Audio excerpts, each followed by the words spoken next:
Good afternoon, everyone. This is Sudeep Kumar Das from NASSCOM COE for Data Science and Artificial Intelligence. I welcome everyone who has taken time to join us in this afternoon. And we have a great day 3 lined up for you of this NLP week. We have two interesting, fireside chats coming up and showcases by 3 of our startups who are working in the space of NLP. So I would request, please stick around till the end. All right. Now, let me take this opportunity, and it's my pleasure to welcome the host of the Fireside Chats, Sheenam Ori. Sheenam leads as the Vice President of Dell Digital Services Online at Dell Technologies. The journey for her, the corporate leadership began with her love for maths and science in school. And she went on to pursue her bachelor's in engineering, electronics and communication. Well, she started as a senior consultant at Oracle and moved on to a product engineering role at SAP. There, she climbed the ladder to leadership roles to become the vice president of strategy and heading diversity and inclusion for the software company's offices all across India. Well, Sheenam, such a pleasure. Thank you so much. Over to you. Thank you so much, Sudeep. An absolute pleasure and honor to be here. An absolute honor to be hosting two very diverse leaders in the same space today. So thank you for this opportunity. Without further ado, let me introduce Kalika to all of you. Kalika is a principal research at Microsoft Research India, working in the areas of machine learning, natural language systems and applications, as well as technology for emerging markets. Her research interests lie broadly in the area of speech and language technology, specifically in the use of linguistic models for building technologies that offer a more natural human-computer as well as computer-mediated interactions. She believes that local language technology, especially with speech interfaces, can help millions of people get entry into a world that is now almost inaccessible to them. Welcome, Kanika. Thank you. Thank you so much. So, Kalika, when we met, you gave me a lot of insights about yourself, right? Um, I'm going to start off by asking you why NLP as a career and why speech. Yeah. Actually, speech came first, and NLP kind of happened afterwards. And the story is mainly that I really was fascinated by HAL, the computer from Space Odyssey.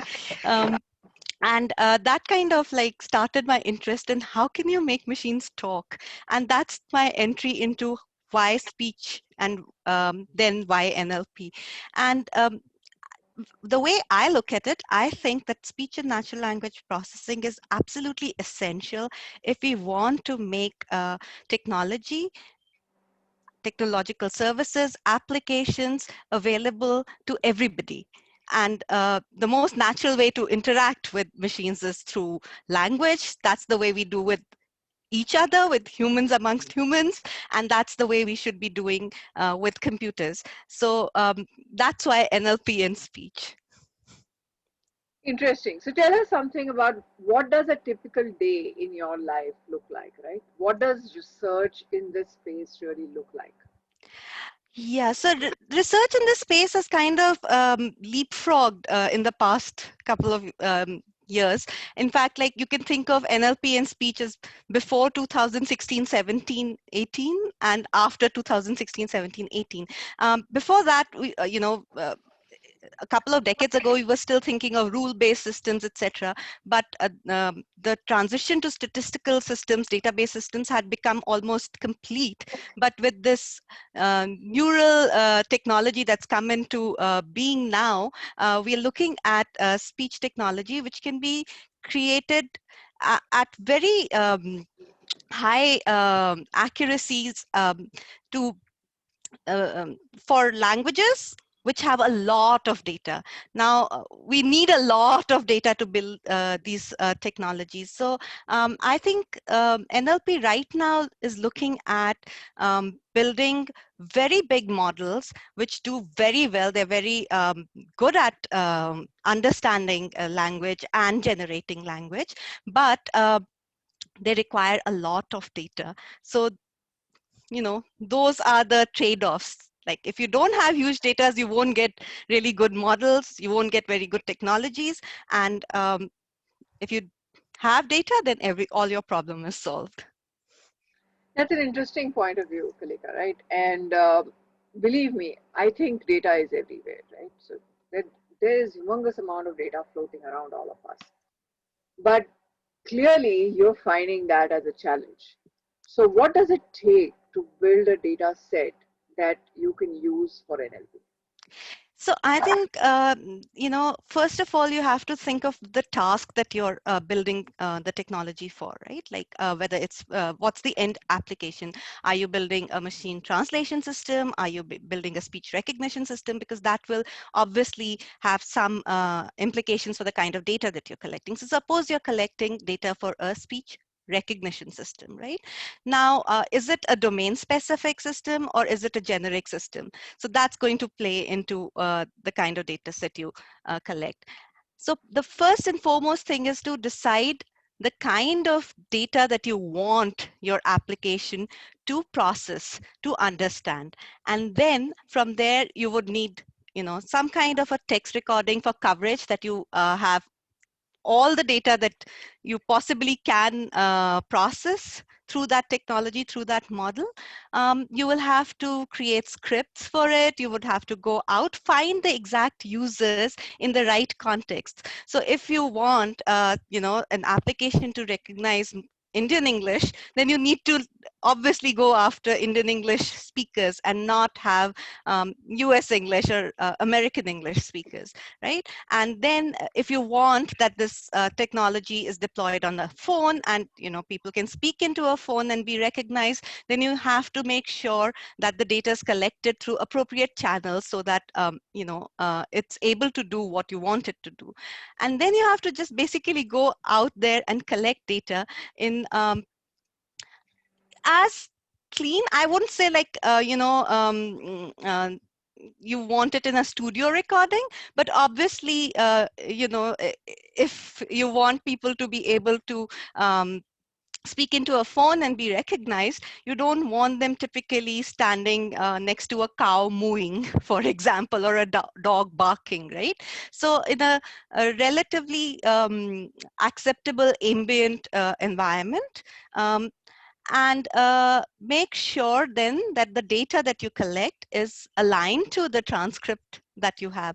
So these are the absolute basic steps that you follow to create a speech data for speech recognition.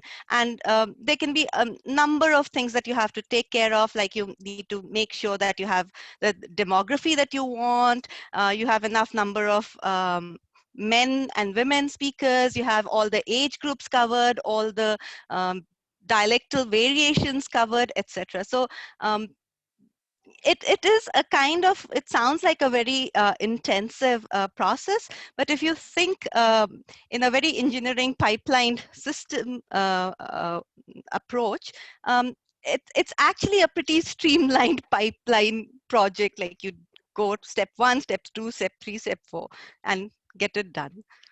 Awesome. So I'm sure you're doing all of this with Karya, right? Is there something that you want to talk to us about Karya? Yeah, Karya is this platform that we've been working on with my colleague Vivek Shishadri. He's it's his brainchild essentially, and it's a platform for crowdsourcing that we have built in Microsoft Research India. The main aim for Karya was to provide digital income, like digital work, micro tasks, crowdsourcing tasks for the population that has till now been kind of left behind in this digital economies, right? So for a variety of reasons, we have a huge population which is educated, which is able to do these tasks, but they are for social, economical, or geographical reasons in areas like in rural areas, or they're in a social structure where they cannot go out and work. They don't have access to the more popular crowdsourcing platforms that are out there providing work. And one of the things that we discovered that is very easy and really efficient to do via Karya is data collection, because people can read out what is provided to them. Karya can basically, you provide Karya with the task, you provide them with the transcripts, and it manages to like convert it into micro tasks and pan it out to as many users as you have as part of that initiative. And we have actually done a number of pilots on Karya, and we've managed to do it from in Maharashtra in 3 very different areas. So like Bombay with college students, in Kolhapur with urban poor, and in a very tiny village called Amle, which is actually inside a forest reserve.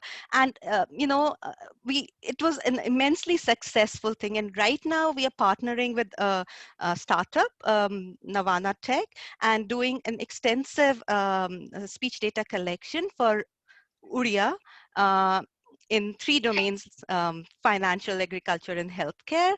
And it's going really fine, and I hope we'll be able to put out the data for people to use in a few months' time.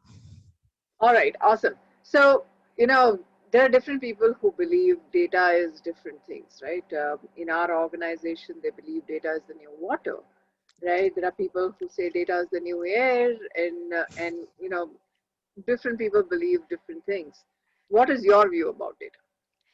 I well, the thing that I hear before water, and now today morning at somebody told me water is the new oil. So if we go back to those kind of analogies, if data is the new oil, I actually am a little apprehensive, because nobody gives out oil for free, and there is no free oil available to anybody. Water is probably better. We still have some access to like relatively free water, and understand the social aspects of providing free water.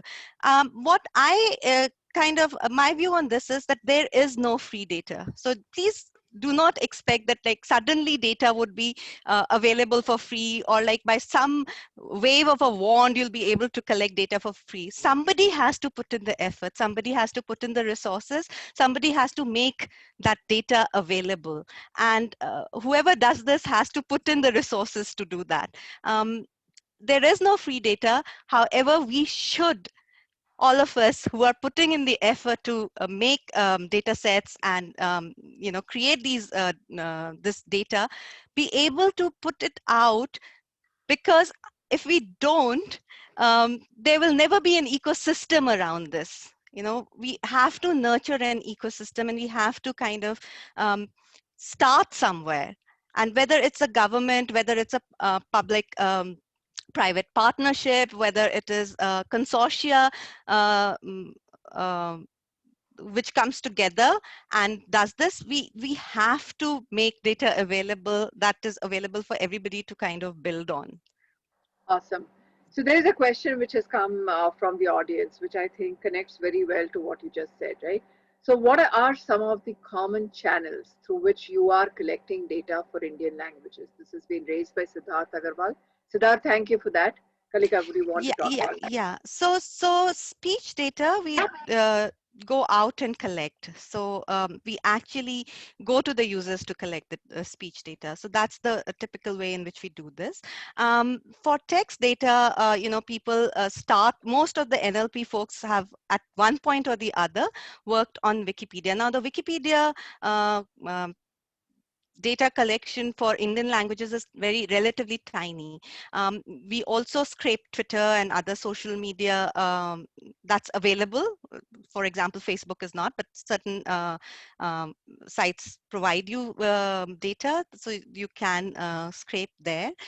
You can look at the web, and you can scrape whatever data is freely available. You can also look at um, the government archives, the data that the government provides, to find the data there, books, online books. But in all this, the thing that you have to be really careful about is be very cognizant of the fact that who owns the data. I think in India, published data, we're very aware that, what the copyright laws are. But when we go out and collect data in person from people, or we ask people to give their data to us, we should be very clear, and we should be very ethical about this, about letting them know what their data is for, why are they giving it, and who's going to use it, etc. So those are some of the ways in which we go out and collect data. I'm sorry, but there is no easy thing that I can point you to go there and you'll have a lot of data. There is a Right. lot of government data, of course, available through TDIL and the Yeah. ministry. Yeah. Yeah. Thank you, Kalika, for that, and I hope that answers your question, Siddharth. When we met, right, you talked about a dream that every Indian should have access to technology. Yeah. Tell me something more about this dream.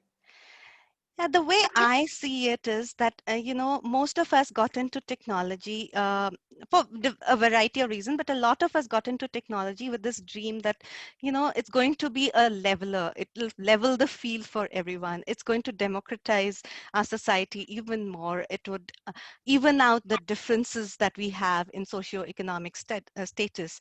And more and more I find that this may or may not be true. And my dream is that it shouldn't be the case that you can we build like first class and second class citizens, where first class citizens are the ones who speak a certain language, a dominant language or English, and they have access to all the cutting edge technology and applications. But if you do not speak those languages, you're suddenly cut away from um, the entire world, the entire ecosystem, the entire information and access to services. So my dream is basically that every Indian should have access to the same services, the same information, the same entertainment, irrespective of the language that they speak. Language cannot be the barrier to access to technology and And the I think services. that's immensely huge, right? What you're really reflecting to is linguistic inclusion. Yes, That's absolutely. massive. We do have one more question on the chat window that I think is very relevant, and I would want to bring that in before we continue. It's from Nisar Shah and says, how to create real-time speech-to-speech machine translation system, say a Hindi to English dialogue translation system. That there are many components to it. So you need speech data. From a data perspective, you need speech data, both for training speech recognition models. You need data for speech generation models like text to speech synthesis. You need a good translation, machine translation in between, and you need it in both Hindi and English. So you need parallel data, corresponding Hindi corresponding to English, English corresponding to Hindi. So if you have the data, there are enough tools and even open source platforms available out there for you to be able to train these models and build these systems. So once you sort out the data, building the thing is not a mystery. We know how to do this. Awesome. Um, is there anything else, Nisar, that you would need? You could just add that on into the Q&A panel, or Siddharth, if you want something to be added in. We do have one more question from Suraj Chawla, Kalika. How do you go about doing sentiment analysis, especially difficult building the model, as one cannot create a reliable ground truth annotated data for modeling? I do think, you can create ground truth annotated data to a certain extent for sentiment analysis. Whether or not it is sufficient for more sophisticated tasks that you might have in mind, I don't know, but you can definitely create sentiment analysis models. In fact, people have done so. Maybe for some of the major Indian languages. I think for Hindi, some work has been done around sentiment analysis. For English, there are very good sentiment analysis models available. So I do believe that you can do this. Of course, you have to spend the time, resource, and effort, as I'm saying right from the beginning, to create the annotated data for modeling. And there is no getting around that. Awesome. I'm going to go back to Karya and the work that you're doing through Microsoft Research, right? Um, I'm sure there are a lot of partnerships that you've built to collaborate and share data sets. Do you want to throw some light around Yes. that and as to how people can leverage what work has already been done? Yes. So all the data that we've collected through Karya, all the speech data is out in the open source. So we have uh, got the Marathi data. We have some Hindi data that came out of some of our pilot studies. And again, this Uriya data, which is going to be in several thousand hours, is also going to be put out in the open. And it's available for everyone to use irrespective. So it's not like a research only model. It's under an MIT kind of a license, which anyone can use for any purpose. And that's our vision with Karya, that whatever data is created is put out. We also plan to put out some baseline models along with, at least with the Uriya data, we would plan to put out some baseline models so that people can at least have something to kickstart some of the effort. Another thing that I would like to mention is that we have also got a tool which is out there in the open, which we call the interactive neural machine translation tool, where you can plug in, if you have some basic machine translation models, you can plug into the tool, and we have provided a baseline Hindi English one with the open source uh, tool, which will then allow people to very efficiently, human translators to efficiently translate from one language to another, because it gives you predictive suggestions as you translate. So, if you're translating from Hindi to English, and as a human, as you start translating, typing it in, it'll give you suggestions in English what to do next, kind of a thing. So those are some of the things that we've put out. Karya itself also, we are thinking about putting it out in the open source. Okay.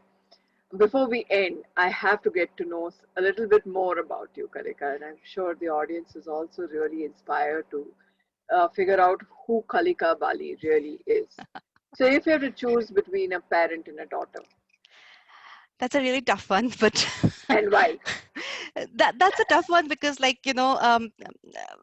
was very lucky to have very supportive parents. I was my proper papa's darling, and I think a lot of what I have is my father's gift to me. But I love being a mom. So if I really am like put into a corner and you have to say only one thing, I would say parent, because I think it's such a joy to kind of um, see my child grow. And I think there's nothing that puts your own selfish interests into perspective as being responsible for another human being.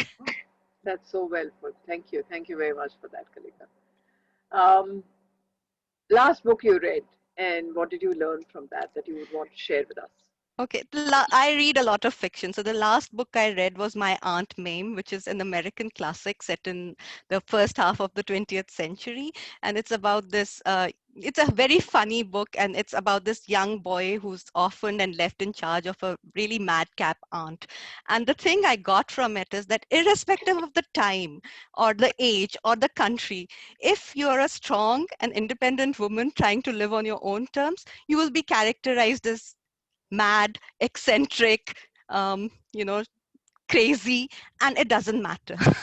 It really doesn't matter. It actually doesn't. I can totally relate to it. Awesome. One miracle dream.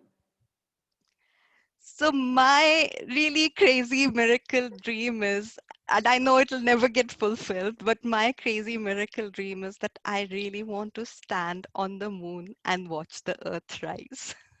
I blame Asimov for it. But Tell us us a little bit more about this one. This one is very interesting.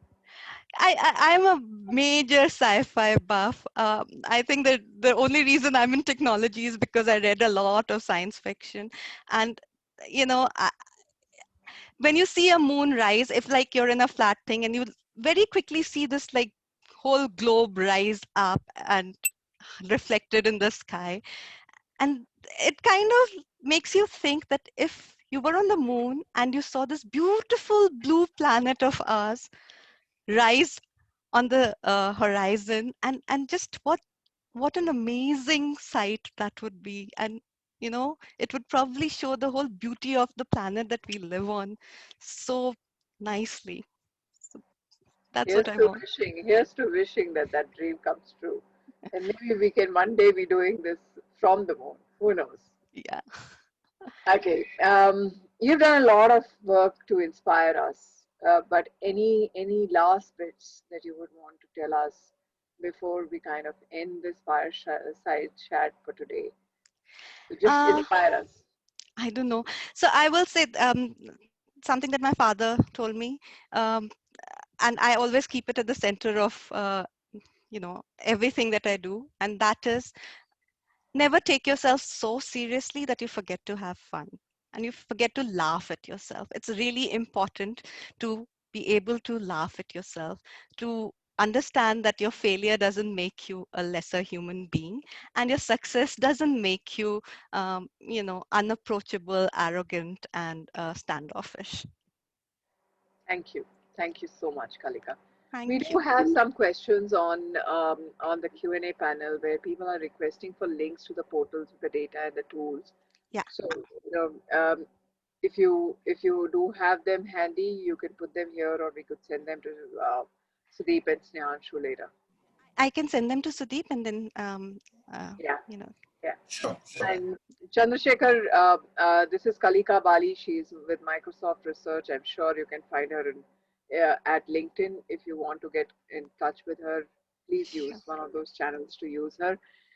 Kalika, speech scientist, somebody who wants to drive linguistic inclusion in India, somebody who's so passionate, a dreamer, a parent, and a beautiful daughter. Thank you so much for being with us today. Thank you so much for your inspiration. Thank you for continuing to believe that we will be able to change the world. We really need more of you to drive Digital India. Thank you. Over Thank to you you. so much. Sudeep, we're back to you. Thanks, Sheenam. Thanks, Kalika. And it was such a lovely conversation. So, Sheenam, we are ready for the next fireside chat. And I see that Swapan has already joined us. So, Swapan, can you hear us? Yes, I can. All right, we can see you as well. So, over to you, Sheenam. Hey, thank you so much, Sudeep, and Swapan. Welcome to the next edition of this fireside chat. We had some very, very interesting discussions with Kalika, and I'm going to build on that with you. But ladies and gentlemen, presenting to you Swapan, who's currently the co-founder and CTO of Haptic. Swapan's passion is to build complex applications with simple design. Sounds extremely intelligent and really my thing, really. He strives to improve himself, his code, and his knowledge of the tech industry on a daily basis. And he longs for projects that have never been done before. From building a gaming app for iOS, which was ranked number 4 on the App Store in the US, to today where he is the co-founder and CTO of Haptic. Swapan, tell us something a little bit more about yourself. Thank you, Sheenam. It's a pleasure being here. I did catch the tail end of your conversation with Kalika, and it sounded amazing. So I'm excited to kind of continue the conversation. But no, thanks for that lovely introduction. I think the reason I like that line, and obviously sounds very cliched, but you know, we all know that building simple things actually is very, very hard, right? I mean, I think in fact, after a certain point, building hard things is easy, and building simple things is hard. Or complex things, right? So That's why I really love thinking about that. In every single thing that I try to do, it's like, hey, you start with a problem solution. I've started taking that into my writing as well. So I started writing and try to post things, which is you first draft comes in, but is very complex. You sound like, hey, I've covered all the points. But then the harder part is to remove things, right? Like remove as much as you can, which is not adding impact. And I think in engineering, in technical stuff, in anything, an aspect of life, that's the hard part, right? So my journey, as you kind of quickly said it, I'll give a high overview. So hi everyone, pleasure to be here. I'm currently the CTO and co-founder of Haptik. We're a 8-year-old startup right now. We are in the conversational AI space. So we're one of the, in the globe, one of the largest conversational AI companies based out of India, with customers and clients, across the globe. So in US, UK, Singapore, India. The proudest thing I feel like, we've done at Haptik, while obviously building chatbots and doing a lot of those things, what really made me proud and humble for that matter was, almost a year ago today when we got hit by this pandemic, the government of India reached out to us to make a WhatsApp chatbot to disseminate information to India so that, we can spread the knowledge of what's happening and what's, the real time update. So, Haptik powered India's official coronavirus bot on WhatsApp. It was I think everything we've done kind of really added up to that moment. It really, really humbled us, and it was a fantastic thing. So yeah, today we're sitting as a conversational AI company, global customers. We actually are part of the Reliance Jio family. So 2 years ago, Reliance Jio acquired majority stake into Haptik, but still very much run as a startup and an independent operation. Before Haptik, I actually was at a business intelligence company in the Bay Area. So I was one of the first few engineers there, building market intelligence tools in the Bay Area. And the mobile app you spoke about was actually a side gig I used to do on the side, because I loved building mobile indie games, and that did fairly well. So that kind of also gave me the confidence that, hey, I could actually build a company too. So that was on the side. And before that, actually, I was a consultant with Accenture in Chicago. So high level overview of my life. Happy to kind of get deeper into aspects of a lot of these things as we chat. So you have, you've said it twice. I have said it once, that you love simplicity and it's hard. So I'm going to ask you to explain what Haptik really does in really simple terms. Yes. So Haptik helps enterprises improve their customer experiences. That's what we strive for. We want every single customer of Haptik, when their users interact with their brand, to give the best experience possible. Our core belief is conversations and conversational AI help with that, right? Like that's the reason we do it. So the way we look at it, and if you ask me, that's the one line which I said initially. I'll get a little deeper into what that core belief is. So, we're human beings, and human beings are conversational in nature, right? Like we all love conversations. Obviously, when we're having conversations at scale with the brand, it becomes hard, right? So what ends up happening is brands were not conversational, right? Brands were websites, brands were social media pages, brands were customer support centers. And the customer support center was conversational, but the other properties were not conversational, right? And that's where we were like, how can we make brands more conversational, right? We love to converse. Why can't we make the, brands that we talk to on our day-to-day life more conversational, and look at it end to end to really enhance the experience? So that's where we really came in. We build a conversational AI platform where anyone can come build out these chatbots, as we call it today, but it's a whole lot more than that, right? You can deploy these chatbots on different properties of a brand. So on your website, on your mobile app, on your social media pages, it could also be sometimes internal communications, right? So it could be Slack channels, it could be Skype, it could be anywhere that a brand and their users are communicating. And the other big thing we truly realize, right, when you're trying to give a good experience, it's not just about, hey, let a bot do everything, right? Like we understand there are limitations of the technology we live in today, and not just technology. There are limitations in conversations as well, which require a human to kind of human and human interaction. And we kind of foster that, right? So our idea is get bots where they're fit for best, get humans where they're fit for best, and let's humans and machines work together to build the best experience, right? It's not just one or the other. So the idea is, how are we fostering machines and humans to work together to build better experiences through conversation? And that's kind of the way, that's the way Haptik really does it.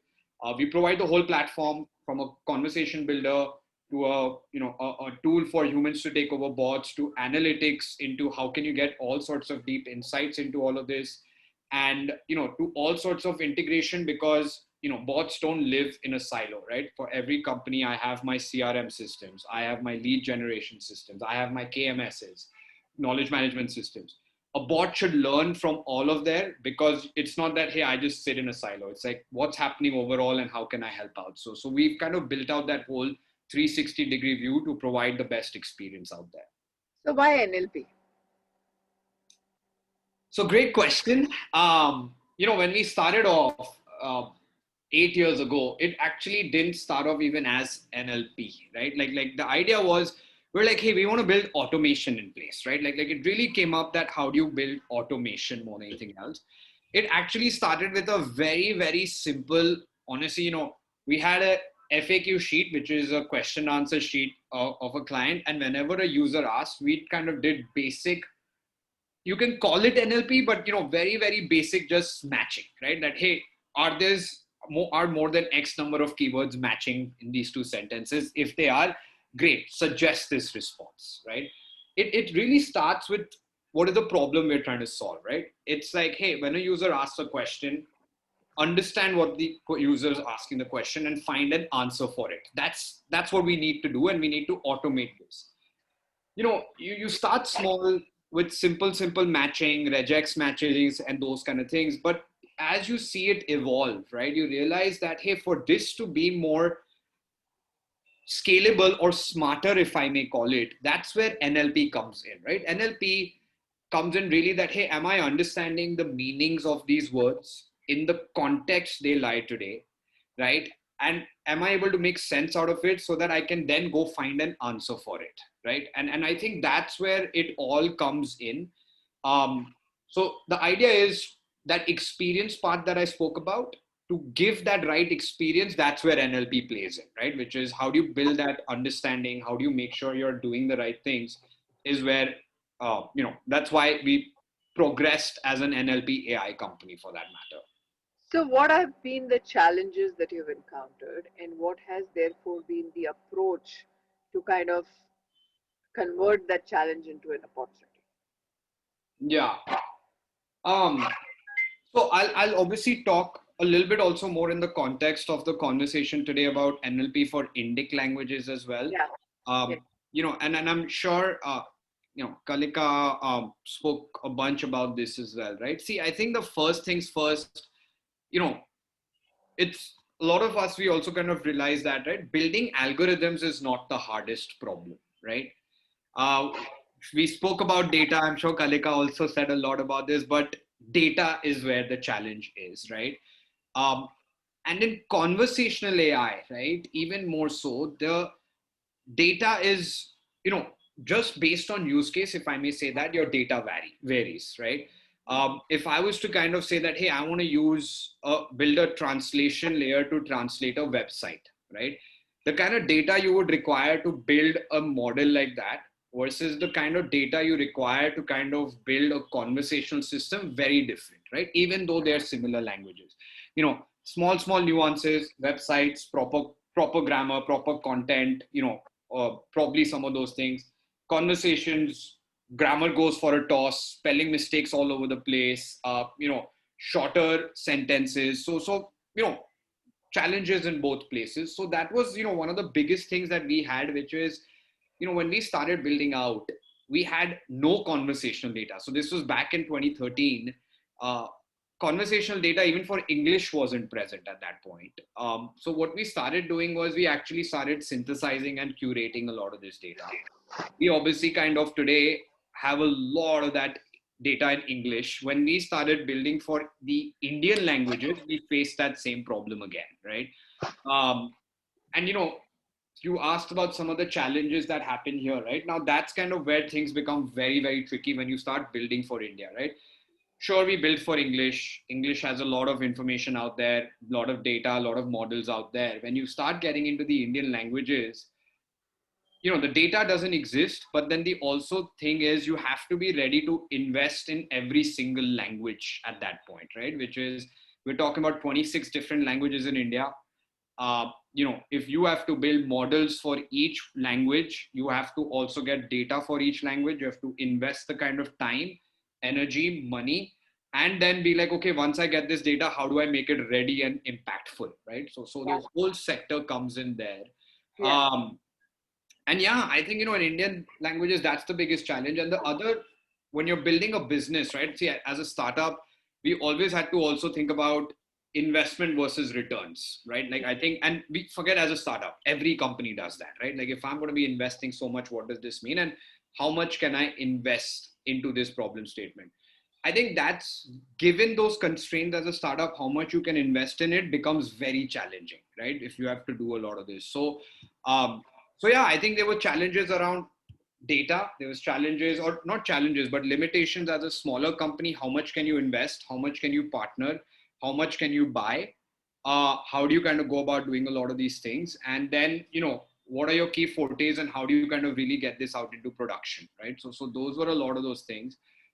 If you want, I can get deeper into some of these challenges, how we've tried to resolve at least our strategy on Indic languages, if that may help the audience, and if you think we should get deeper into that. Maybe a 2-3 minute will help, because even Kalika talked about the fact that data is an oil, and oil nobody wants to give away for free, right? And you're kind of alluding to the same thing in different words. So if there is an approach that you can talk about, I know you mentioned when we talked earlier about Assamese and Urdu. I also remember you talked about, building data models that would be open sourced. So a little bit more information, I'm sure the audience will lap it up. Absolutely. So the way we approached Indian languages, right? And I'll tell you how we thought about all these things. So there's, in my opinion, there's 3 ways to do this. One is, you take the, the simple approach where you partner, or you take the translation systems that already exist out there, right? So you kind of work with, all the big cloud guys have good translation systems. And, in fact, if you go deeper into it, every country has, specialized players in translation, right? So even us in India, we have the Microsofts and Amazons and Googles that are there, but then there are players born and bred in India working on translation just for India, right? So you can kind of buy or partner there and kind of really use the translation, which is come in one language, translate to another language, and do whatever you want to do, right? So I think that's one approach. Pros and cons of that. Pros is, low investment, faster go to market, gets to the market faster. The one challenge that everyone says, and everyone says means it happens in especially the conversational AI domain, is accuracies are low, right? Because the translation layers are, these translation systems were meant for the challenges I spoke about. The second approach then is, hey, accuracy is low, matters a lot to me. Let me ground up build my models, right? So you build up your NLU models, you kind of go and start building all of those things yourself. The pros and cons, again, opposite to translation. Pros is, hey, accuracy will be high. You get to control a lot of these things. So, you're able to kind of tweak things the way you want to. You can make it very domain specific and those kind of things. The con, obviously, as we spoke about, lots of investment. Every single language is a ground up effort. Data is not easy to find. Today's day and age, sure, you can get Hindi as well, but I caught the tail end of Kalika's thing. When you're talking about Oriya, you're talking about Assamese, where do you even get that kind of data from? So you have to just create all of that yourself. The third, which is where we ended up taking that approach, which is, I tried to balance the two out. We have taken a hybrid approach, right? So if you look at it, a conversational pipeline is built of 6 to 8 different models, right? You start with spell corrections, you start with, then you go to intent detections. You have like 3, 4 different ways of detecting intents, what the users are saying. You have disambiguation. If you have multiple intents, what do you do? Then you have your entities, which is, if someone has said their name, email, phone numbers, you kind of do that. And then, a bunch of others, right? If you go deeper into it, some of them actually work fine with translation, right? So if, let's say, if someone said something in English, my spell correction I will do natively, or someone said something in Hindi, sorry, I'll do the spell correct natively. So at least I can correct the words in the right way, right? So I'll build a native model for spell correction. I'll then let it translate for my intent detection. My intent detection can handle grammatical problems, right? Like if my words are missing, if my grammar is not correct, my intent detection in English can manage that, because I know anyone could speak in that manner anyways, right? My entity detectors, I kind of mixed and match, right? I know certain entities I'll be able to get if I translate. Certain entities like name, if you translate Mera naam Swapan hai, it will be I'm a dream, right? And it's not going to work. So you get your entity detectors natively, some entity detectors. So we've mixed and matched a lot of that.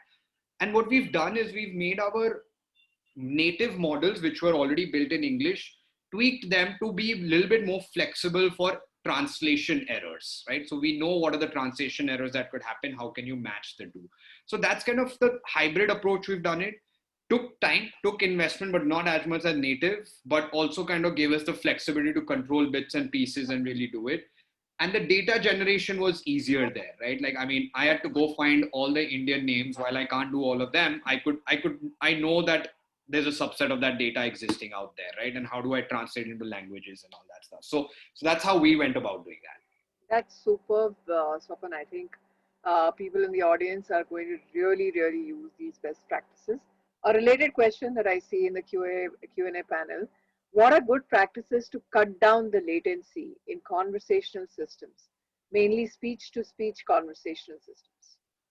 Yeah, no, great question, because latency is a very big thing, right? So our goal is every response should be under a second. So we're talking about around 8 to 10 models working in 100 milliseconds each, so that I can get to like 700, 800 millisecond latency. So see, I think, the couple of things on this, when you're talking about only text, I think how you productionize a model, it's a very important thing. See, the best practices there is, just like anything else, you have to find the balance between accuracy and latency, and investment, right? I can run 100 GPUs and probably achieve that latency, but if I run 100 GPUs, I probably will go broke sooner rather than later. But at the same time, I cannot compromise on latency. So productionizing a model is absolutely important. And, we actually, if our research takes X amount of time, our productionizing that model probably takes similar amount of time, right? It's a big thing to kind of make sure you get something down in model.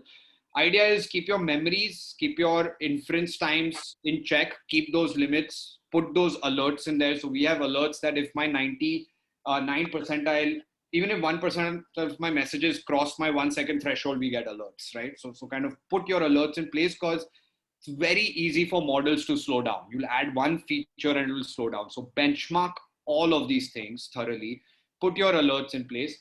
On the speech to, speech, because obviously if you're converting in ASR and TTS, those are obviously there. So I'll suggest a couple of things. The ASR model, try to keep it as close to your NLU model in the sense that server wise, because your network latencies add up a lot. So try to keep your network latencies at the bare minimum. The other thing is the text-to-speech translation, text-to-speech return back. What we have tried to do is we've tried to pre-record a lot of the messages, so you don't have to real-time find it. And I understand some, messages are dynamic, right? So it's like, hey, Swapan, how are you? What we try to do is we try to then concatenate files, right? Like, and do that. And then we cache a lot of this stuff, right? So if I am seeing that, hey, I'm seeing Swapan come again and again, I can cache the audio file of Swapan and reuse that rather than call a network point, get the translation of Swapan and do a lot of that. So it's a lot of interesting engineering effort. but it's part and parcel, right? If we don't do that, the experiences go down. So those are some of the interesting best practices we've learned over the years, for that matter. Awesome. Awesome. Thank you for that. There was a question that I parked for you, which came up in the session with Kalika. This question is by Harish Natarajan. It talks about how to do sentiment analysis of code mixed languages. I thought from a customer experience perspective, you would be better suited to answer this question. Yeah. See, I think code mixed languages in general have their own sets of challenges. I think, and sentiment analysis of that becomes, it's the similar challenge, if I may ask that. So I think first things first, the way we look at it, there's two ways to solve this problem, right? One is you choose to really kind of do it in one language, right? Like you find that, okay, this is the language I'm going to do my sentiment analysis, and then make sure everything is in that language. So, English is the perfect example. Mujhe recharge karna hai, right? Now, obviously the word, actually, mujhe recharge karna is actually a very normal thing, but, let's just say that, your recharge word is, now you can translate it into Hindi and kind of do language there. But I think that becomes a trickier part of the game, right? So you rather go into English, right? I want to recharge, and you kind of try to do it in that language. So you can do it that way. See, the other interesting sentiment, and I'll go a little technical at this point, right? In the end, your language models are word embeddings, right? Which is word embeddings that are in place. The thing that we are also trying to do it, and I know certain companies have done this and approached it in this interesting manner, is can you get your code mixed word embeddings, which is mujhe and me come as the exact same word embedding, right? Recharge, and I don't know what you say recharge in Hindi, but recharge is one word embedding, and karna hai to do, right? To To do. They all come as the same word embedding, because in the end, it's all ones, zeros, and mathematical stuff, right? So it's a vector that you can find. So if we can do that, it makes not just sentiment analysis, but a lot of your NLP tasks a whole lot simpler, right? Sentiment analysis, just a NLP task you do, just like intent detection or something else. So I think that's the way I think the future of a lot of code mix language and index language, and a lot of people are investing into that. It's possible, it's seeing success. So I think there's a lot of interesting thing there. And once you have your language model, word embeddings, code mixed, your tasks go in, all these tasks can come into place. And I think you've answered another question that's there in the Q&A panel. But if you want to add something to it, you could go ahead and do that. And the question states, given people speak in a variety of manners, how do you collect data to build and test your bots? Would there be something that you would like to add to your previous answer? I'll tell you this, right? One of the current challenges we are going through, and that's what these are all challenges. I won't say, we've solved all of them, but we also go through some of this, right?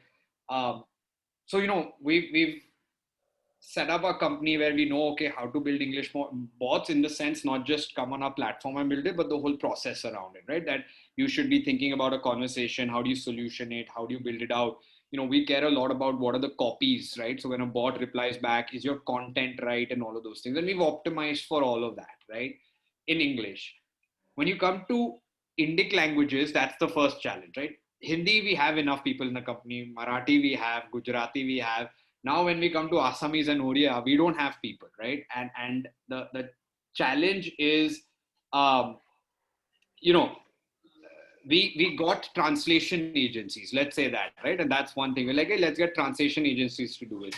What the content they give us back, we don't even understand whether it's right or wrong. So how do we even quality check this, right? And that's the problem, right? It's like, we had a international client. We got one of these, unique languages. We gave it to a translation agency. They gave us back, and the client came back and saying, your content doesn't make sense in this language. And we're like, okay, but I have no idea. So it's a hard problem, right? And I think what I truly believe in, I think in India, that's where we are seeing the next big industry also build up, right? Which is people who understand these languages will have a very big role to play in the next generation of NLP in India, for that matter, right? From being able giving people a startup idea. I hope I give these ideas, because I would love to partner with your startup if you have any.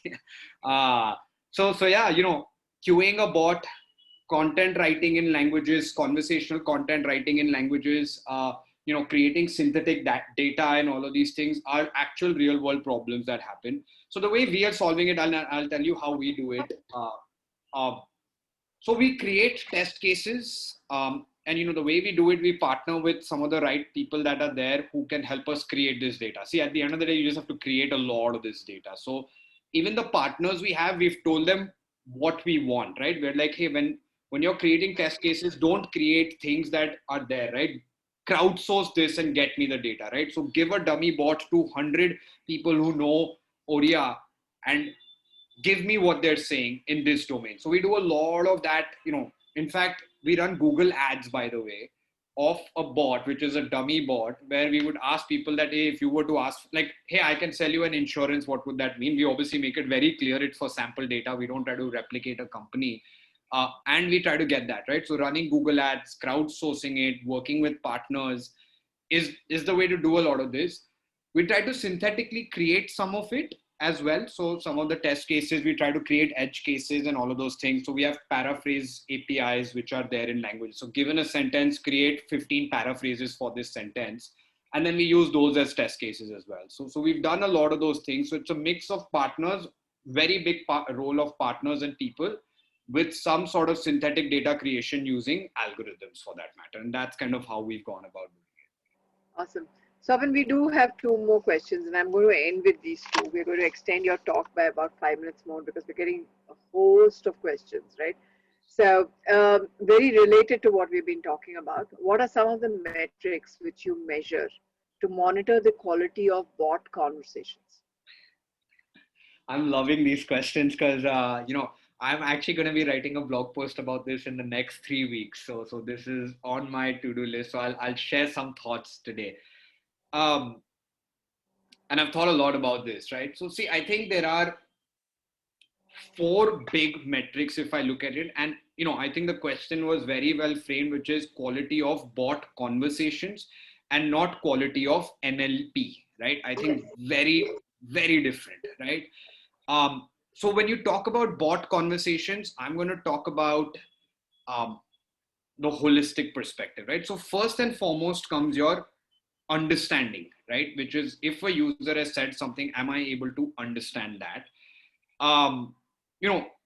There obviously the technical metric, which I would say, which, seems like the most obvious one is the F1 score, right? And I think we do that, but we have to realize F1 score is a very manual activity. You cannot just calculate F1 score, because when you're talking about real users, sending a message, was it false positive, false negative, true positive, true negative, someone needs to go annotate this, right? So F1 score, we do it, but it's not the easiest metric to scale and benchmark a company on. So what we do is we first take in what we call as the automation number, which is given the number of messages, how many am I able to understand? How many am I not able to understand? Yep. The not able to understand falls in 2 categories. One is either what you said I should have understood, but I did not understand, right? So I had the training data, I should have done it, but I didn't, which is my NLU problem. The other is I just wasn't trained on this, right? Like if you're on an insurance bot and someone goes and asks, what is Katrina Kaif's birthday? You're not going to answer it, and that's fine. So we've actually built out, exactly that metric, automation number. The numbers that don't break, we've actually tried to divide it into 2 things you should have understood, things you did not understand. Go figure this out. It could be new intents. It could be some things you could ignore. So automation becomes one big part of it. Then when you come about it, second is what I like to call is query completion, which is what ends up happening when you're building conversations. You're trying to get a user to an end, to a resolution, if I may call it. So whenever a user asks you something, it's a query. Have you resolved it or not, right? So query completion is the second metric. In interest of time, I won't go very deep into it, but that's an important metric to kind of look at it. Number 3 is what I like to call is the CSAT and NPS, which is ask the experience from the user. There's nothing more stronger than that, right? Just go ask it from the user and get it back. So there is CSAT, which is satisfaction of this query. And then there is NPS, which is satisfaction with the brand. And we try to do all of them, right? So I think those are the, quality metrics, if I may call it, of the bot, that the way I look at it. if you add all of these things up, you can really kind of get a good idea of whether you're doing justice in the conversation or not. Yeah. So, Swapan, we've had over 30 minutes Yeah. of very passionate technology discussion. I don't want to end this without understanding you a little better, right? So I'm going to have some questions thrown at you. You can give us concise answers with a little bit of reason as to why. So, favorite sport? Favorite sport? Table tennis. I love table tennis. Why? Um, I don't know. I think as a kid I was just good at it, so I enjoyed it. So yeah, table tennis would be my thing. And as much as people think table tennis might not be exerting, I used to sweat a lot while playing table tennis. It was a good form of exercise for me as well. You're also representing your school and institutions nationally. Yes, so I actually grew up in Kuwait, and I went to an Indian school in Kuwait. Actually, Delhi Public School had a branch in Kuwait, so I actually went there, and I was representing the DPS Kuwait in table tennis for that matter. So yes, I did represent my school and everything in table tennis. Favorite holiday? Favorite holiday? Um, Very cliched answer, but Diwali. I think obviously, I'm guessing holiday you mean is that versus a destination, right? It could be both. Okay. Holiday is Diwali. Why? Because it's the most fun time. I for the longest time I used to live in the US and I used to not have that much socializing in Diwali. So when I came to India, I made the most of it. I did obviously a lot during Diwali because I'm like, hey, this is the most festive time. When I was in the US, obviously Christmas was the most festive time. So it's just everyone's jolly around you. So I love that. Uh, yeah, and destination I would say is if you were to ask me favorite holiday destination or at least the place I've been to, I've loved Croatia so far. Good mix of city, beach, and all that, and obviously lots of great culture. Tell us about the backpacking tour. Oh yeah, that is there. I before starting Haptic, I went on a solo backpacking trip to in Europe. I was scared. I was like, hey, I've never spent time by myself and in an unknown country. So I went 3 weeks backpacking, stayed in hostels, and literally had no plan. I landed in Munich, and I knew I was going to fly out of Amsterdam, but how I get to where I had no idea. Uh, I loved Munich a lot, so I stayed there extra, and then I didn't like certain cities, so I jumped a lot, and there. But yeah, that was my favorite trip for that matter. If the one And I'm going to end this, Sudeep. Just give me one more minute. Favorite cartoon character? Favorite cartoon character? I love Captain Planet. Why? Just the cartoon represents our planet, represents all the 5 different elements, earth, fire, wind, water, and heart. You need all 5 of them, to make a better world. And, it represented that. And I loved, obviously the storylines were great, but I think I loved all 5 of that. Thank you so much, Swapan. Thank you for being extremely honest. Thank you for taking the time to get into so many details. Ladies and gentlemen, a very passionate technologist in front of you. Swapan, there are a couple of questions. If you do stay back, I would want them to just type them in. Sudeep, back to you. Okay, thank you. Yeah. Thank you so much, Swapan and Sheenam. With that, we move on to our next phase of day 3 of NLP. We would start with our startup showcases, and I already see the founders have logged in. So let me introduce the first founder here. That's Santosh SS. Santosh, if you can hear me, maybe you can switch on your video, please. So Santosh is the founder of and CEO of Dhio, India's first multilingual voice AI platform to employ the next billion users. Santosh is an IT entrepreneur with more than 18 years plus of experience in both large enterprises and startups. And Santosh was a COO rather, and co-founder of BetSol, a US-based global technology company where he set up India operations from ground up and was responsible for its overall strategy. He set up the innovation labs at BetSol, which resulted in development of patented products. So Santosh holds a BE and MS in computer science, and an MBA from University of Florida. Santosh, over to you. You have 15 minutes. Thanks, Sudeep, for the introduction. Good afternoon, everyone. So let me share my screen.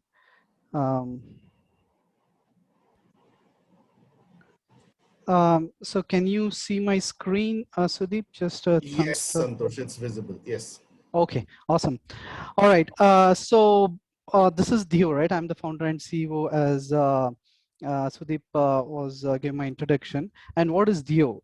Dio is basically India's first vernacular voice AI platform to employ the next billion users. So before I deep dive on how NLP and the use case works, I just want to say a few things about the use case itself, right? At a high level, we have basically developed a hiring platform, AI-based hiring platform for the Bharat users.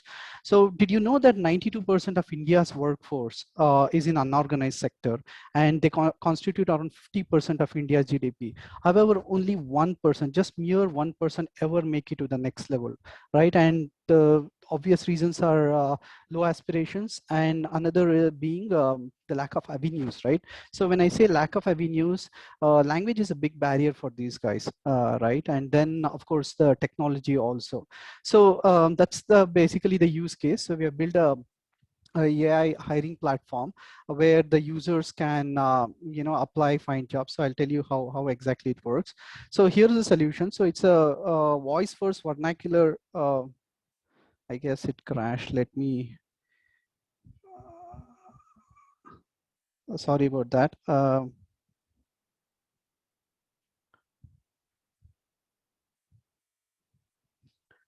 So I'm trying to open the PowerPoint. Just give me a sec.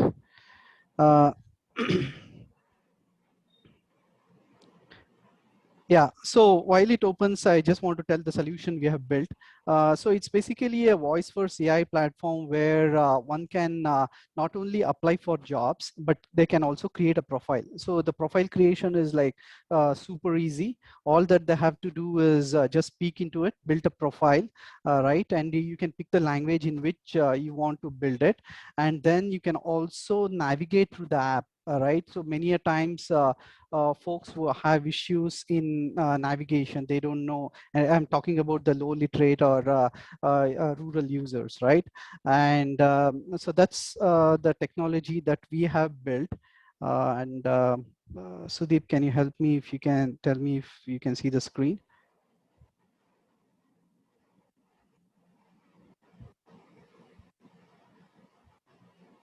Not yet, Santosh. Okay. Yes, now it's up. Okay, all right. Yeah, so that is what we have built. So we do three things very very crisply and neatly, which is the profile creation, then the job search itself, and app navigation in all in local language. Let's see how it works, right? Or what we have built. So essentially what we have built is a tech stack for Bharat, and the three crucial ingredients here are voice, vernacular, and it's a conversational AI platform. And this is how it works, right? So the user downloads our app from the Play Store or App Store, and once he's presented, he gets to pick the language and say, and currently we are in 8 languages, 8 Indian languages, and then he builds a quick profile. It's a conversation platform. It will ask you, "Tumhara naam kya hai? What's your age?" and all that. And then once he does that, so there is a lot of NLP in the background. I'll get to that very quickly. And then he can search for a job by saying something like "Mujhe Mumbai mein driver ki naukriyan dikhao," right? So let's kind of slice and dice and see what exactly happens here.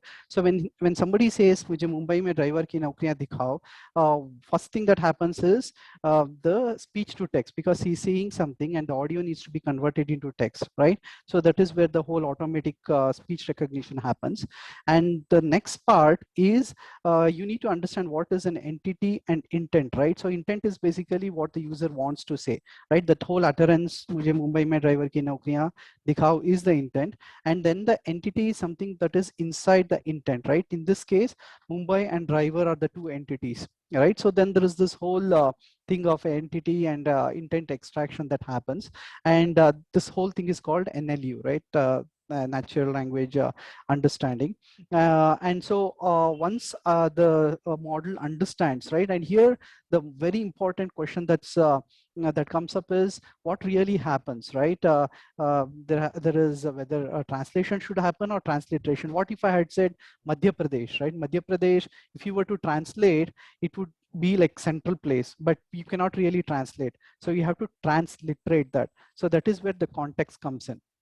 Right, so it's very important that, and that is the key to what the solution we have developed. It's a context. The context here is the whole the job or the hiring platform, and then it actually goes and does the job, right? It basically fetches the jobs for you and it presents, okay, here are the jobs for you, and then for people who don't really can read, it needs to speak it out, right? It has to say it aloud, and that's where the whole text to speech happens. So these are all the steps that happens under the hood in our platform, and essentially we are Google Assistant or Alexa for jobs.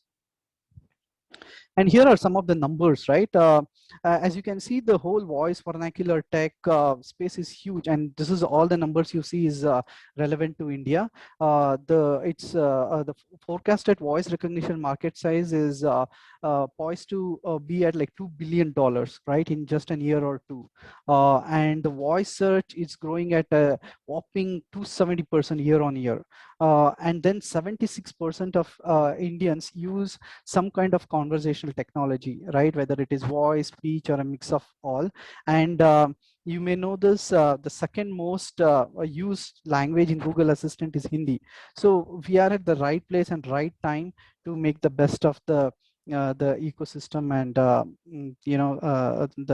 ecosystem has to offer us.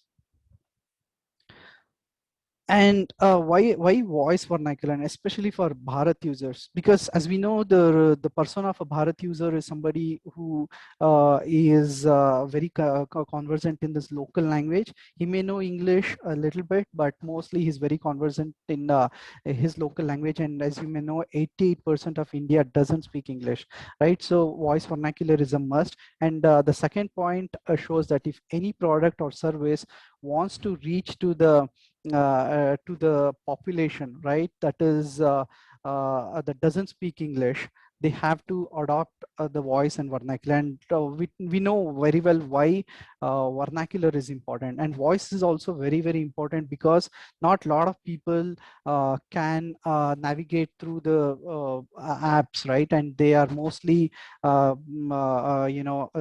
in our case at least, the blue collar workforce, it was dependent or is still dependent on the middlemen. So for them to empower, enable, and engage themselves in the marketplace or job marketplace, these two are very, very important.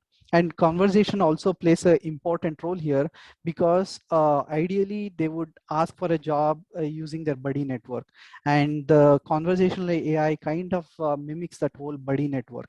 So that's essentially how we have used NLP voice vernacular for the Bharat users and for looking for jobs. To summarize, our platform is basically lets you build quick and vetted resumes and search for perfect jobs using the user's voice, their own language, and our technology. That's I guess we are right there at 4:15, and I just want to end by saying that be proud of your language, because that's your language is your identity, and that's my email. If you can reach out to me there. So, thank you. Thank you, Santosh. Thanks a lot. Great presentation.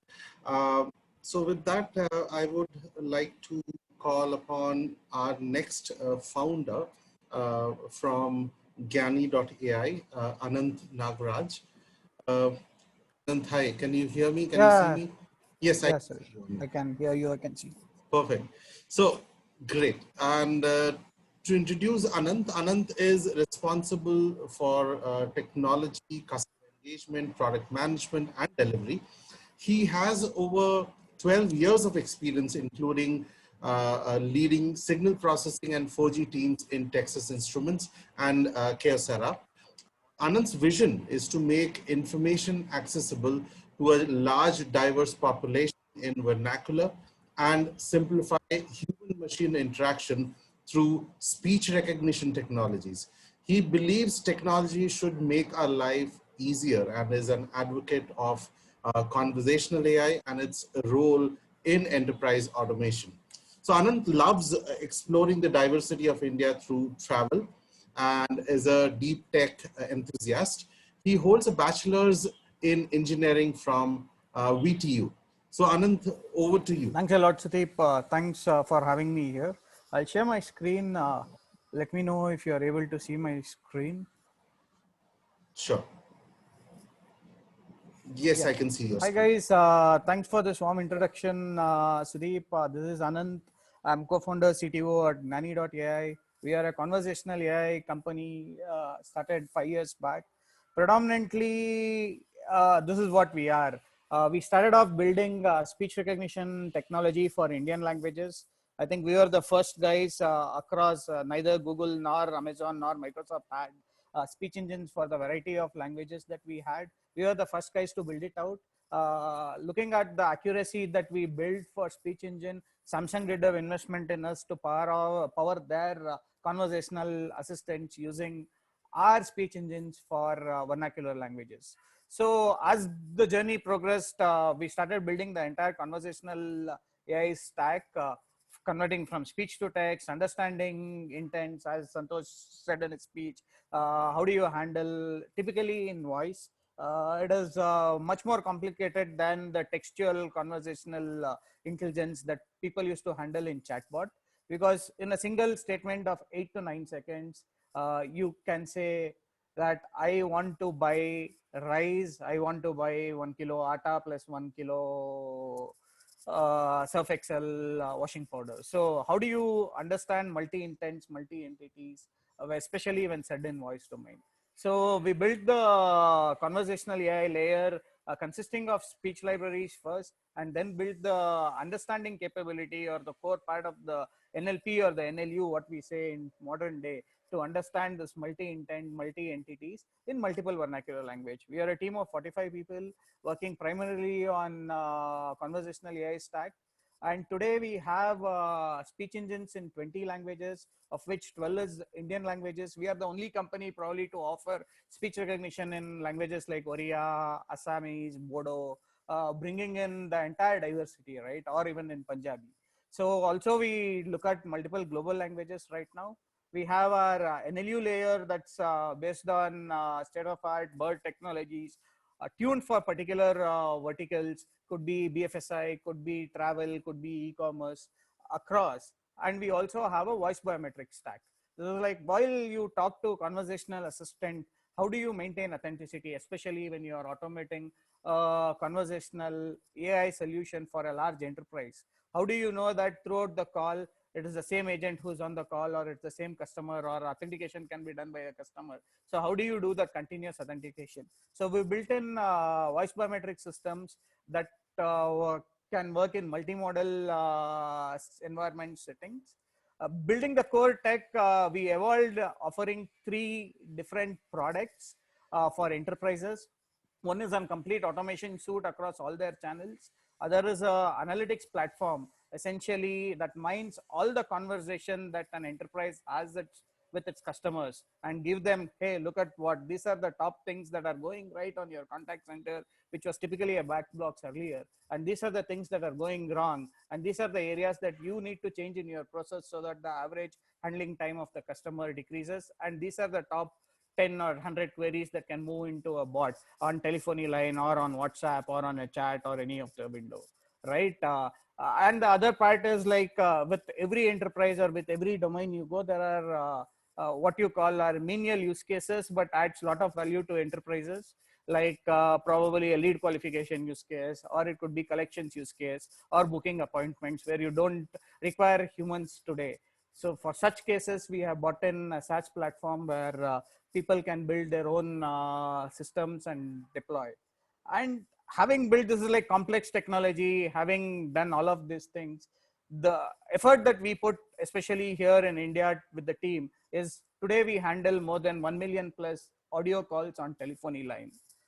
How do you scale your systems to handle 1 million telephone lines? it is equivalent to 6,000 call center agents or 7,000 call center agents. And it is all done in a server hosted on a cloud platform, be it AWS or Azure or Oracle. And probably when you look at the physical size of 6,000 contact center agents to a 10 by 10 room is the max server size that you take. So this is something phenomenal that we have done in scaling of our solutions of the entire stack across multiple use cases for enterprises. The key things that we also have added in our systems are, one is the multilingual, especially in India. You talk in two languages. It is either Hindi mixed with English or Kannada mixed with English, or probably some places like Hindi mixed with Gujarati or Tamil mixed with Telugu, so on and so forth. So when you are saying a single statement in an audio, you have multi-language. How do you handle all of this in your NLU layer? How do you build robust NLU layers to handle such things? This is something that we have been working at Gnani, and we have pre-built libraries that can fit into different verticals like that of BFSI, travel, or retail. So this is what we have been working on the last 5 years from our research side, and the use cases are phenomenal. Any industry that you take that has n number of customers, definitely they require different touch points. And today, astonishingly in India, even 70% of the traffic today happens on their contact centers. So how do you help enterprises with such large footprint in contact centers automate a lot of their customer support query without giving the human touch? So this is what we have been focusing on. We are working with few of these top industries where their end customers are like runs in millions. So this is something that we have been working on with banking, insurance, and FMCG and retail, along with few telecom companies in the country to scale their contact center operations. So I'll quickly run into a quick demo. Probably I thought I'll showcase the technology also as we talk. Let me just take a quick demo call onto my phone.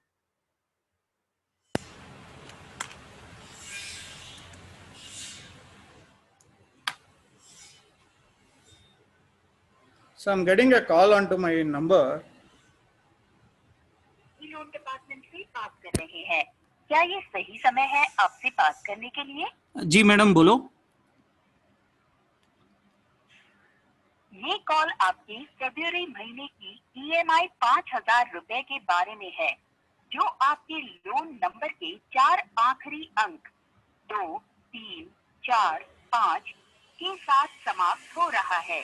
क्या आप आज भुगतान करना चाहेंगे? Madam किस गाड़ी का loan है? आपके 4 व्हीलर हुंडई i10 के बारे में। क्या आप आज भुगतान करना चाहेंगे? मैडम EMI कितना है, मैं भूल गया। आप कब तक भुगतान करेंगे? मैडम मेरा EMI कितना है? हमारे रिकॉर्ड के अनुसार आपके फरवरी महीने के ड्यू अमाउंट केवल 5,000 रुपए है। आप कब तक भुगतान करेंगे? मैं भुगतान कर लिया मैडम। क्या आप ऑनलाइन भुगतान करना चाहेंगे? मैं भुगतान कर लिया मैडम। धन्यवाद। हमने आपके मोबाइल नंबर पर online So the flows can go into multiple things. It's just not a yes no flow, but you could question the bot, you could go ask on different details on the loan, so on and so forth. So this is how we have been building conversational assistants that could handle different types of calls, be it on outbound, be it on inbound. Also the same NLU logic, once you build it out, and the same tech, the whole stack can go fit into an application. Could it be on say app or a web SDK or an app SDK, whatever you build to automate so that you give a unified experience across the platforms. So this is what we are doing here. And I think this is it I wanted to talk about. If you have any queries, any questions, please drop me a note at my email ID.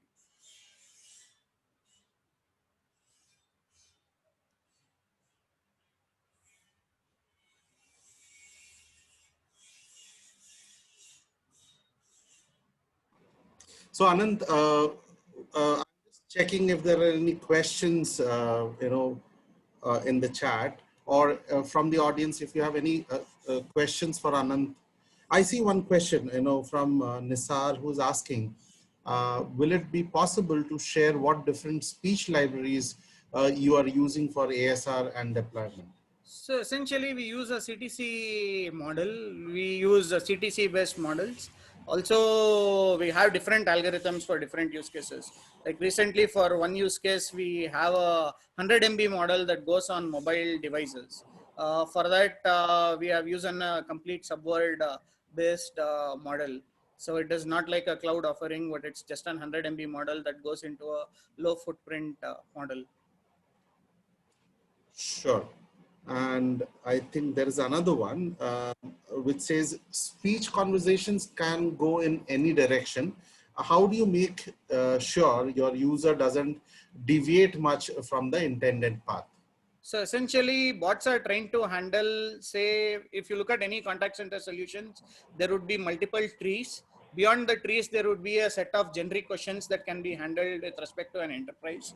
So usually you train your bots to handle these things. If it goes beyond this, a bot can do a live transfer of the call to an agent. This is possible with all our integrations that we have done with most of the contact center stack providers. And when a call goes to an agent, he sees what has happened between the bot and the customer. So an agent would see on his screen a complete transcription of what has transpired between the bot and the agent. Perfect. In fact, there are two more questions. I think we have time for that. Let me ask you. One question from Santosh, who's asking how much data you train for multilingual ASR? See, multilingual ASR, it depends. If you're looking at building a model of like English and Hindi, you would see good accuracies only upwards of 5,000 or 6,000 hours of data. So before that, you don't see good accuracies if you are trying to model multilingual ASR system, which can do between English and Hindi. Or per se any other matter. If you add in third language or 4 languages, it makes it more complex.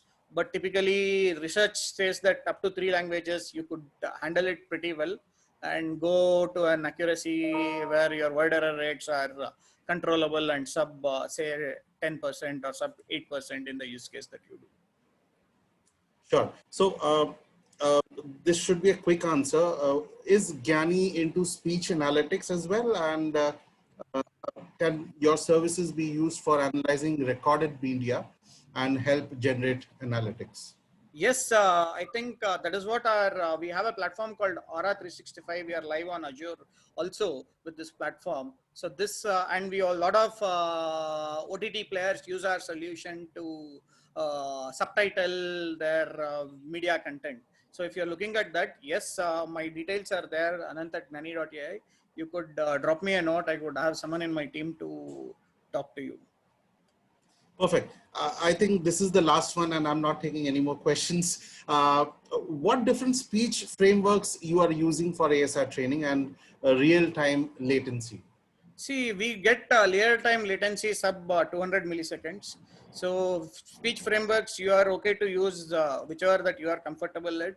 So we have something, we use proprietary technology that is built in-house. But as I said, we have streaming capability where we do delta 200 milliseconds. So our speech stack is such that if within an audio, it does language detection, it does speaker dilation and the speech to text output. And then you give a confidence score across the 3 layers that, okay, this segment, this is the speaker, this is the language, and this is the confidence of this subwords or words, and this is the confidence of this sentence. So that is how we have built, and that is what we have built. And we have separate models for different use cases. Like mobile app would be a 16K or a Opus, whereas a call center would be more of a 8 kilohertz, either G711 codec or a G729 codec. So it depends on the use case you go. So we use different algorithms for different use cases. Sure. Thank you. Thank you so much, Anant. And it is so great to see that, Gyani is doing so well with the capabilities your organization has and is building. I'm sure it will scale new heights. Thank you so much and all the best. With that, I would like to invite Vishwanath Jha, who is the founder and CEO of Sarthi.ai. Vishwanath, if you can see me and or hear me, can you switch on your camera? There Hi, you. Sudeep. Vishwanath here. Hi, I can see you. Anand, I would request you to stop sharing, please. Yeah, just a second. Yeah, Thanks, Anand.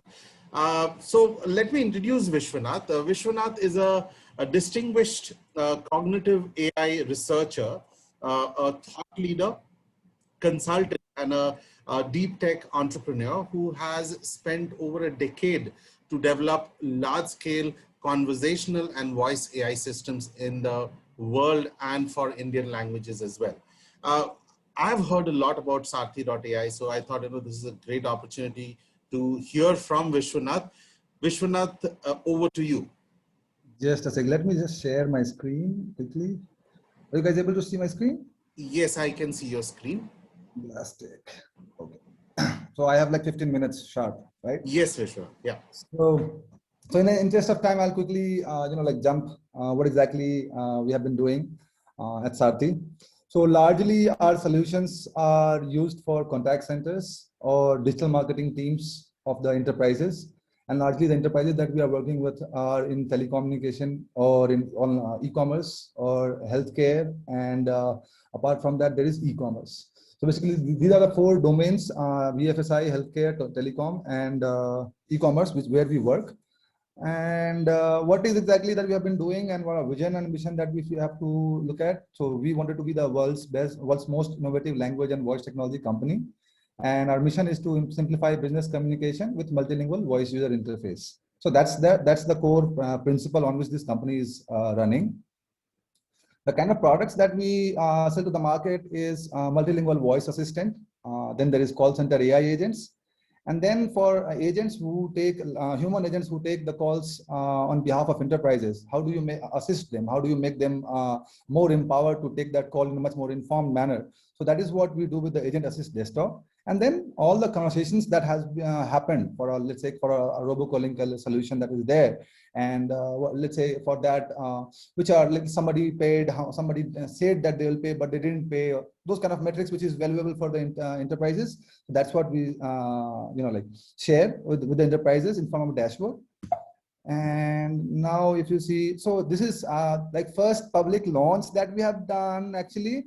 So let me quickly run this, and before I run this, I just wanted to give a word about it. So this is the I think probably the world's first AI receptionist for hospitals and diagnostic labs. So we have been working in healthcare for a while, and we got some partners, and for them we wanted to simplify the users journey, especially those who coming from not the main cities, but the rural districts, and for them. So starting with, this was developed in English and Hindi. So I'm just to give the multilingual flavor, I have demonstrated here the Hindi side. Please take a look. Hey Omni. Hey Omni. नमस्कार omni में आपका स्वागत है। बताइए मैं आपकी किस प्रकार सहायता कर सकती हूँ। मेरी तबीयत ठीक नहीं है, मुझे डॉक्टर से मिलना है। कृपया पसंदीदा हॉस्पिटल का चयन करें। उदय ओमनी। कृपया विशेषता का चयन करें। सामान्य चिकित्सा। आप किस डॉक्टर से कंसल्ट करना चाहेंगे? डॉक्टर विमल राय। ये उपलब्ध स्लॉट हैं, कृपया मुझे अपनी प्राथमिकता बताएं। कल सुबह 11 बजे।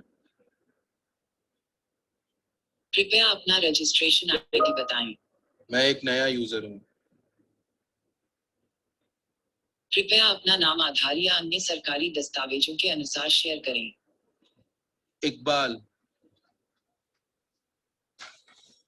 कृपया अपना फोन नंबर शेयर करें। 9892205471। कृपया अपनी आयु बताएं। 29। कृपया रोगी के बारे में जानकारी को कंफर्म करें। ठीक है। कृपया अपना OTP नंबर बताएं। 7729। रजिस्ट्रेशन सफल हुआ। इकबाल, आपसे मिलकर खुशी हुई। पेमेंट करें। ठीक है, ठीक है। आपकी बुकिंग फीस 839 रुपये है। कृपया पेमेंट करने का तरीका चुनें। Cash on counter. आपका स्लॉट सफलतापूर्वक बुक हो गया है।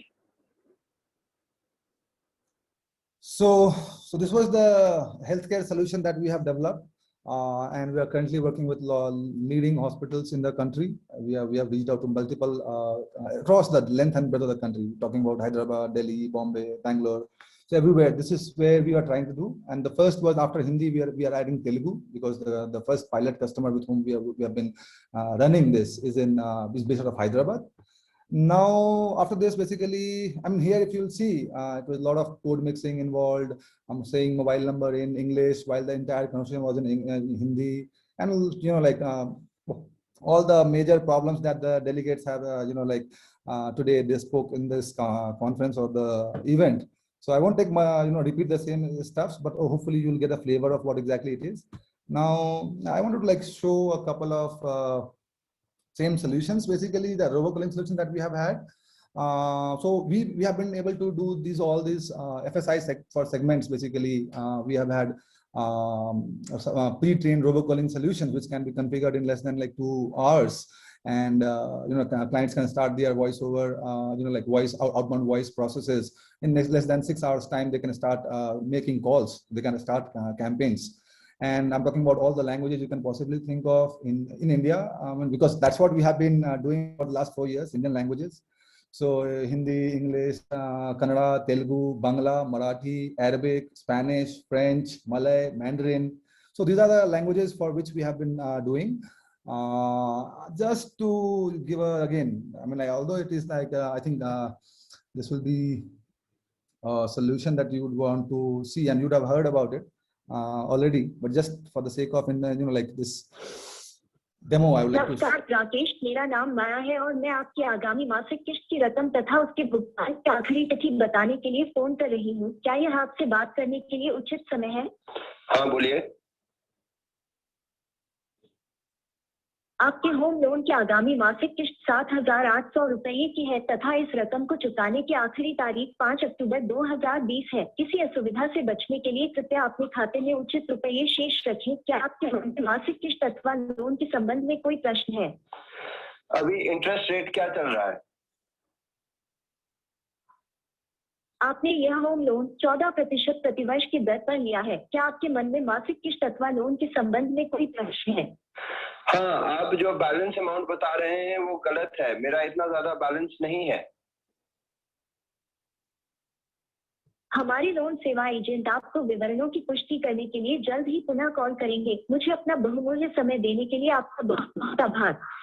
So this is something for the, you'll see, this is a robocalling solution for lead qualification and payment reminder. Similarly, we are working with e-commerce platforms, so where this assistant basically can automate the entire dialogue or queries of customers related to live order tracking or related to order exchange or return or cancellation or all the possible questions probably you can think of, like आपका delivery boy झूठ बोल रहा है, वो नहीं आया, मैं घर पे ही था. All sort of questions basically you can ask this.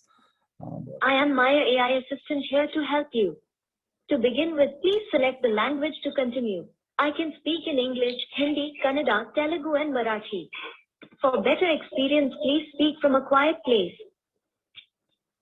Hindi.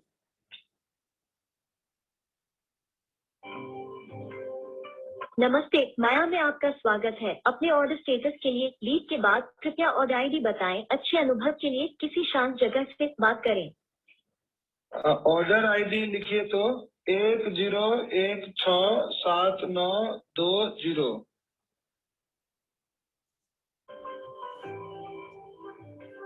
Order ID देने के लिए धन्यवाद। यह प्री बुकिंग ऑर्डर है जो अपने निर्धारित तारीख 16 जुलाई को डिस्पैच किया जाएगा। अभी यह सूरत में है और अपेक्षित डिलीवरी की तारीख 20 जुलाई है। कृपया बताएं अगर आपको कोई अन्य जानकारी चाहिए। ये इतना टाइम क्या लगा रहे हैं आप लोग?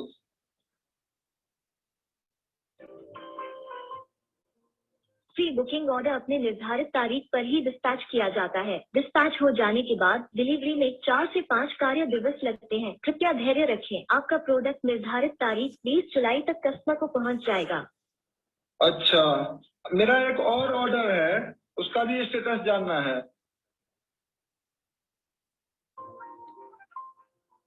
एक एक करके हम हर एक ऑर्डर आईडी के लिए जानकारी प्रदान करेंगे। कृपया मुझे पहली ऑर्डर आईडी बताएं। ऑर्डर लिखिए तो 76065717।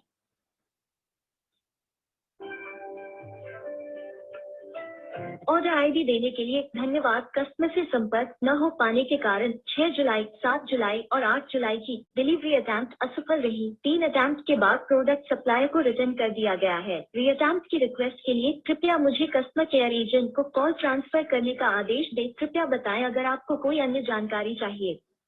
हाँ, कॉल ट्रांसफर कर दीजिए ह्यूमन एजेंट को।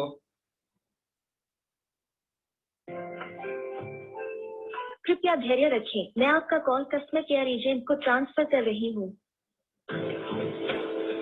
So this was the thing for e-commerce platforms that we have done. Currently, we're working with all the major leading e-commerce companies in India as well as in Southeast Asia. Also, we started working with the e-commerce platforms.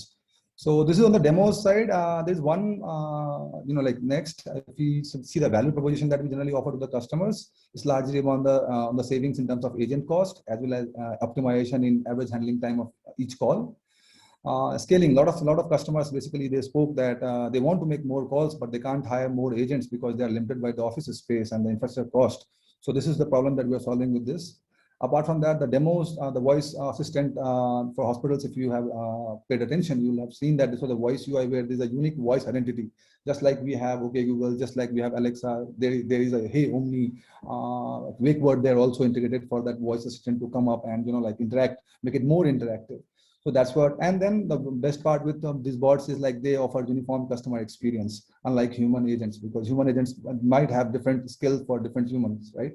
So that's there, and the agents and the enterprises get much more flexibility to engage with multilingual customer, and that is where the industry and the India is actually moving, because you see the market is more likely inclined towards Indian language users. So that's what I had for me. These are some of the clients that we are working with currently, and that's what it is. I mean, if you want to reach out to me, here's my email. Thank you, Sudeep. Thanks for the time. I think I'm right on time, 4:45. Sorry, I was talking on mute. I said, yes, absolutely. You're right on time, but I have some questions for you. So Okay, feel free. All right.